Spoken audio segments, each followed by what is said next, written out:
আজকের ইরানকে আমরা জানি শিয়া মুসলিম দেশ হিসেবে, কিন্তু অনেকেই জানেন না এক সময় এই ইরান ছিল পুরোপুরি সুন্নি মুসলিমদের দেশ। তাহলে কিভাবে পুরো একটি জাতি ধর্মীয়ভাবে এত বড় পরিবর্তনের মধ্য দিয়ে গেল? শিয়াদের ইতিহাস শুরু হয় নবী হযরত মুহাম্মদ সাল্লাল্লাহু আলাইহি ওয়াসাল্লামের ওফাতের পর। নবীজির পর কে নেতৃত্ব দেবে এই নিয়ে মুসলিম সমাজ বিভক্ত হয়ে পড়ে। একদল মনে করতেন নবীজি সাল্লাল্লাহু আলাইহি ওয়াসাল্লামের ঘনিষ্ঠ আত্মীয় এবং জামাতা ইমাম আলী রাদিয়াল্লাহু তাআলা আনহুই প্রকৃত নেতা। এই মত থেকে জন্ম নেয় শিয়াতে আলী অর্থাৎ আলীর অনুসারী। তাদের বিশ্বাস অনুযায়ী নবী মুহাম্মদ সাল্লাল্লাহু আলাইহি ওয়াসাল্লামের প্রকৃত উত্তরাধিকার শুধুমাত্র ইমাম আলী ও তার 11 জন বংশধর, মোট 12 জন তাদের মাঝেই সীমাবদ্ধ। এদের বলা হয় ইমাম।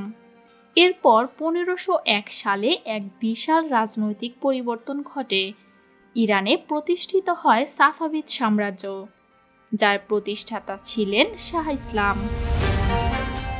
প্রথমেই তরুণ শাসক নিজেকে শুধুমাত্র একজন রাজা নয়, বরং আধ্যাত্মিক নেতা ও ইমাম আলীর বংশধর বলে দাবি করেন।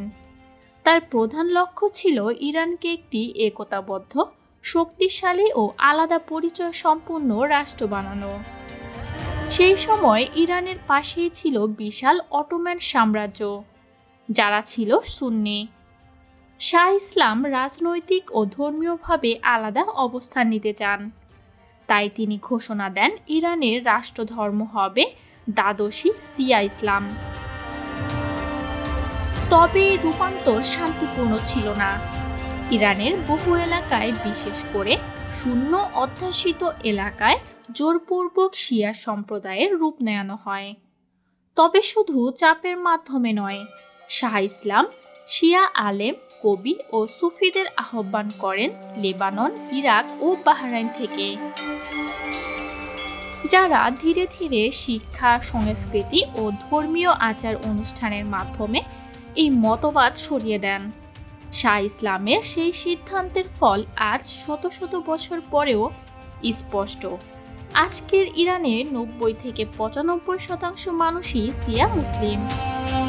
ইরানিরা শিয়া সম্প্রদায় হলেও মনে প্রাণে নিজেদের মুসলিম মনে করেন এবং বিশ্বের অন্যান্য মুসলিমদের তাদেরকে এই হিসেবেই সহযোগিতা করে আসছে।